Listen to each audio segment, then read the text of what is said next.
Shalom bien-aimés, de partout où vous nous suivez, nous venons encore pour vous dire recevez la paix. Recevez la paix du Seigneur.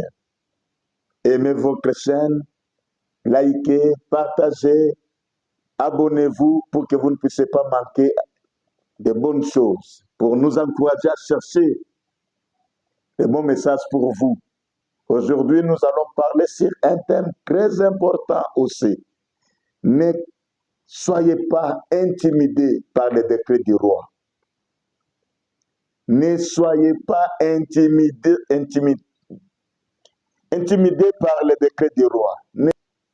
Nous allons lire la parole de Dieu dans Hébreux chapitre 11, verset 23. Il est écrit, c'est par la foi que Moïse, à sa naissance, fut caché pendant 3 mois par ses parents, parce qu'ils virent que l'enfant était beau et qu'ils ne craignirent pas l'ordre du roi. Voilà. L'enfant était beau. Ils ont vu que l'enfant était beau. Et le peuple, à cause du décret du roi, non. Ne soyez pas intimidés par le décret du roi. Bien-aimés, le chapitre 23, le verset 23 du chapitre 11e du livre des Hébreux nous parle de la naissance de Moïse. Pendant 3 mois, il fut caché par ses parents à cause du décret royal. Ce décret stipulait ce qui suit. Quand vous accoucherez les femmes des Hébreux et que vous les verrez sur les chairs, si c'est un garçon, faites-le mourir. Si c'est une fille, qu'elle vive. Exode, chapitre 1er, verset 16 et verset 22. Le roi Pharaon a donné cet ordre. Pourquoi? Parce que les Hébreux constituaient un danger permanent pour eux. Ils croissaient en nombre. Ils croissaient et devenaient très nombreux. Le roi Pharaon a eu peur. Il a pensé que si nous laissons les Hébreux libres, un jour, ils nous domineront. C'est pourquoi il faut les maltraiter, les tuer. Et vous savez, si on veut arrêter la progression d'une famille, on tue les hommes. On tue les hommes. Bien-aimés, qu'est-ce qu'un décret? Un décret est un acte réglementaire ou individuel pris par les pouvoirs exécutifs, principalement par le Premier ministre ou dans certains cas par le président de la République. Et le décret sert notamment à appliquer les lois ou à réglementer des matières relevant du pouvoir réglementaire. Vous devez savoir ce qu'est les décrets. Il y a des décrets simples et des décrets pris dans des conseils des ministres ou des conseils d'État. Les Hébreux devenaient de plus en plus nombreux en Égypte et se constituaient un danger pour les Égyptiens. C'est pourquoi ce décret était promulgué, afin d'arrêter la progression, afin d'arrêter la multiplication des Hébreux, pour qu'ils ne deviennent plus nombreux, parce que des hommes qui étaient avant vont devenir grands, vont devenir vieux, vont s'affaiblir, il n'y aura pas une relève. Et on pouvait les maîtriser facilement. Bien-aimés dans le Seigneur, une question m'est venue en tête. Pourquoi ce décret a été promulgué avant la naissance même Moïse, avant que Moïse puisse naître, voir le jour. Bien-aimés, laisse-moi vous dire une chose. Le diable sait ce qui viendra demain. On ne peut pas promulguer un décret pour le plaisir de le promulguer. Un décret satanique est promulgué pour arrêter le progrès des enfants de Dieu. Pour empêcher que ce peuple puisse bénéficier de la délivrance.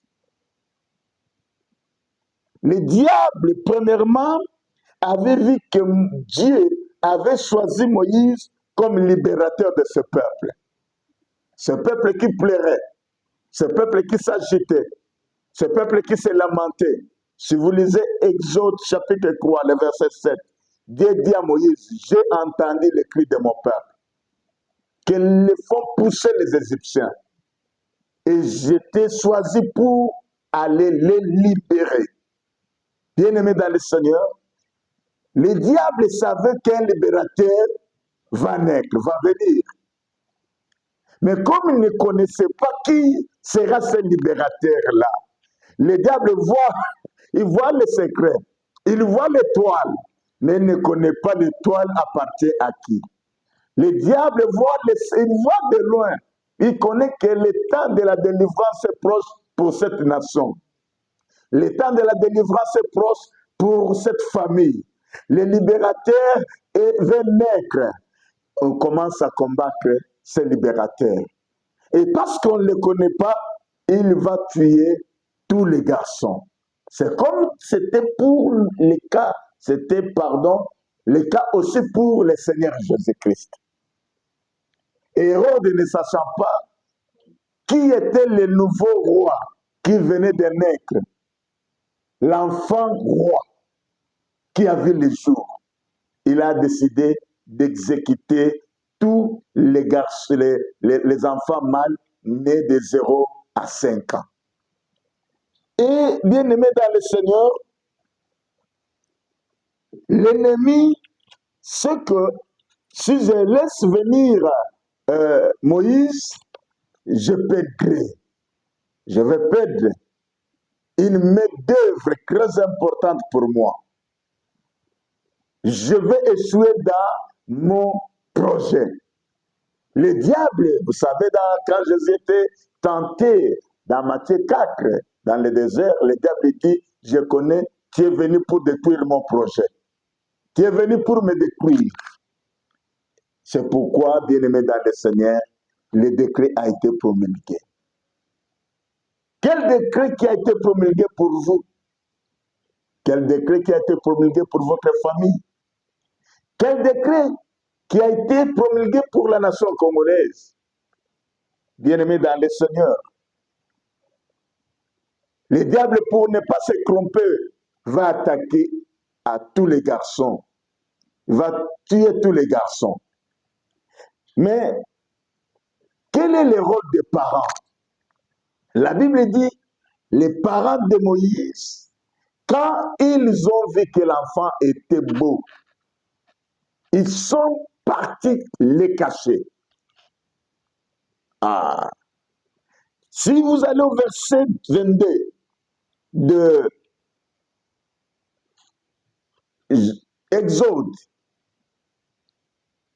la Bible dit, tous les petits garçons, vous les jeterez dans le fleuve Nil. Et les parents de Moïse prennent Moïse, les cache dans le fleuve Nil. Le rôle des parents, c'est de bien écouter la voix de Dieu. Les parents qui n'écoutent pas la voix de Dieu sont vulnérables à la mort, à l'échec de leurs enfants. Le rôle des parents, c'est de bien surveiller et protéger les enfants. Les parents de Moïse ont bien surveillé, ils ont bien gardé, protégé Moïse, comme Joseph et Marie avaient protégé Jésus-Christ. Joseph et Marie avaient écouté la voix de Marie, de Dieu. Dieu a dit à Joseph de prendre l'enfant et sa mère et de fuir en Égypte. Bien aimé, c'est ce qu'ils ont fait. Le rôle des parents, c'est de bien éduquer et encadrer leurs enfants. Nous devons encadrer des enfants non seulement scientifiquement, mais spirituellement aussi, pour les épargner de la mort. Et ici, j'ajoute, les parents doivent prendre les risques pour les saluer l'avenir de leurs enfants. La mère de Moïse n'a pas été intimidée. Les parents de Moïse n'ont pas été intimidés par les décrets. Ils n'ont pas tué Moïse. Ils ont gardé l'enfant. Ils ont cherché la solution pour épargner Moïse. Après 3 mois, ils l'ont caché quelque part dans le fleuve Nil, là où venait se laver la fille du Pharaon. Et voilà que l'enfant sera épargné. L'enfant sera sauvé. L'enfant sera délivré. Le libérateur ne meurt pas. Bien-aimés, ne soyez pas intimidés par les décrets du roi. Ne soyez pas intimidés par les décrets sataniques.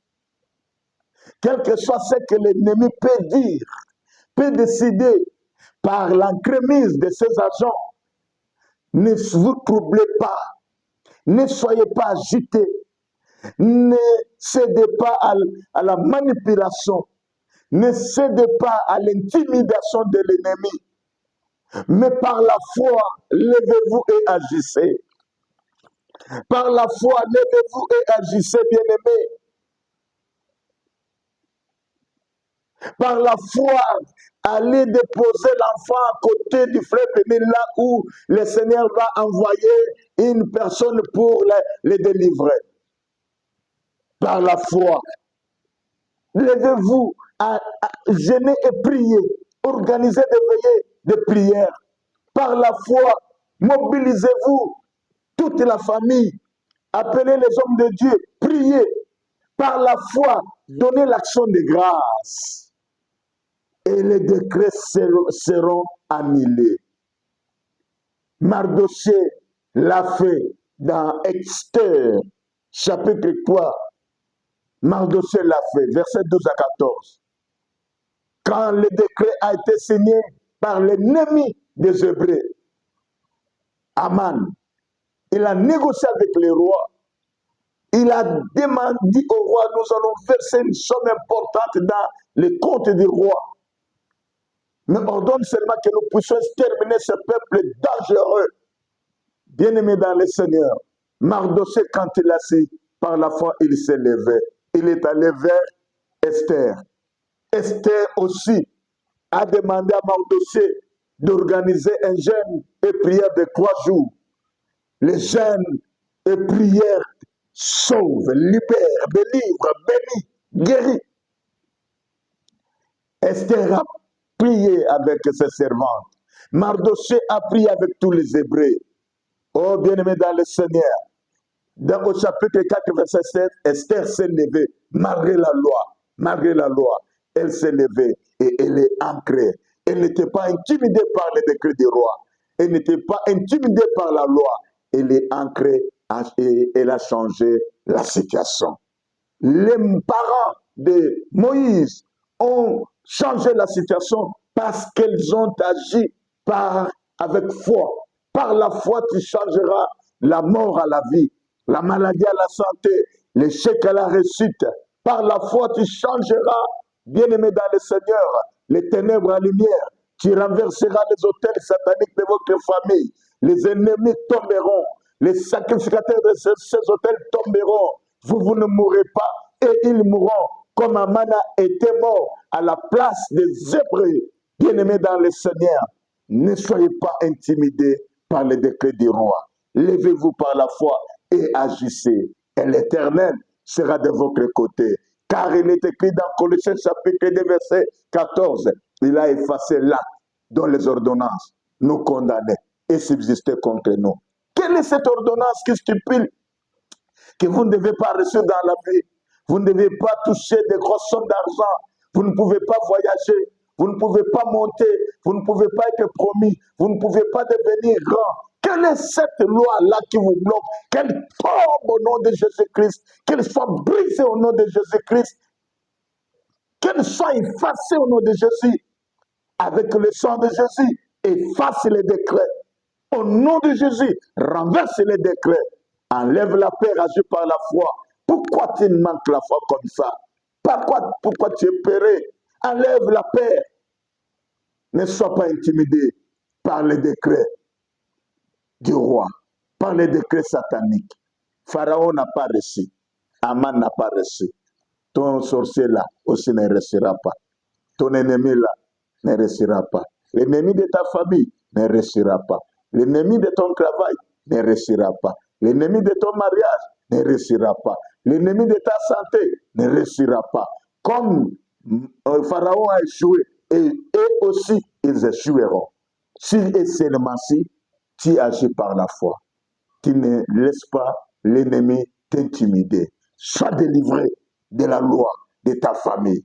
Que les décrets qui débloquent ta vie tombent au nom de Jésus. Sois libre et soyez bénis. Au nom de Jésus. Amen.